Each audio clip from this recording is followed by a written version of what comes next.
నమస్తే, welcome to పూరా local. తెలంగాణలో మంత్రివర్గ విస్తరణకు సమయం ఖరారైంది. ఈ నెల 4న మంత్రివర్గ పునర్వ్యవస్థీకరణకు హైకమాండ్ గ్రీన్ సిగ్నల్ ఇచ్చింది. ఇందుకు సంబంధించి ఏర్పాట్లు కూడా జరుగుతున్నాయి. ఈ నేపథ్యంలో సీఎం రేవంత్ రెడ్డి ఇవాళ ఢిల్లీకి వెళ్ళనున్నారు. అయితే మంత్రివర్గ విస్తరణలో ఎవరికి అవకాశం దక్కుతుంది, విస్తరణపై ముఖ్యమంత్రి రేవంత్ ఎలాంటి కసరత్తు చేస్తున్నారు, హైకమాండ్ ఇచ్చిన ఆదేశాలేంటి, తాజాగా పార్టీ మారిన వారికి చోటు దక్కుతుందా అనేది ఆసక్తికరంగా మారింది.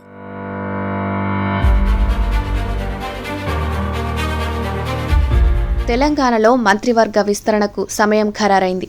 ఈ నెల 4న మంత్రివర్గ పునర్వ్యవస్థీకరణకు హైకమాండ్ గ్రీన్ సిగ్నల్ ఇచ్చింది. ఇందుకు సంబంధించి ఏర్పాట్లు కూడా జరుగుతున్నాయి.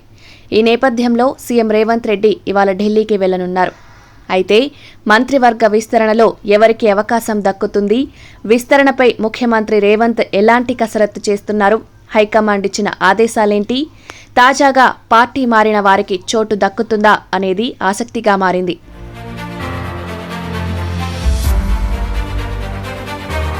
ప్రస్తుతం కేబినెట్లో సీఎం సహా 12 మంది మంత్రులు ఉండగా మరో 6 సీట్లు ఖాళీగా ఉన్నాయి. మంత్రివర్గ విస్తరణలో ఈ 6 మంత్రి పదవులు భర్తీ కానున్నాయి. 5 రోజుల పాటు ఢిల్లీలో ఉన్న సీఎం రేవంత్ రెడ్డి హైకమాండ్తో సంప్రదింపులు జరిపి మంత్రివర్గ కూర్పుపై స్పష్టత ఇచ్చినట్లు సమాచారం. ఖాళీగా ఉన్న 6 మంత్రి పదవుల్లో 2 బీసీలకు, 1 ఎస్టీలకు ఇవ్వాలని నిర్ణయించారు.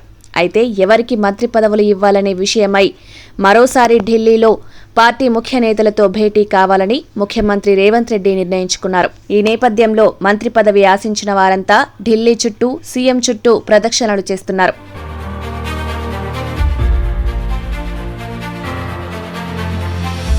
అయితే ప్రస్తుత మంత్రివర్గంలో ఉమ్మడి హైదరాబాద్, ఉమ్మడి రంగారెడ్డి, ఉమ్మడి నిజామాబాద్, ఉమ్మడి ఆదిలాబాద్ జిల్లాలకు ప్రాతినిధ్యం లభించలేదు.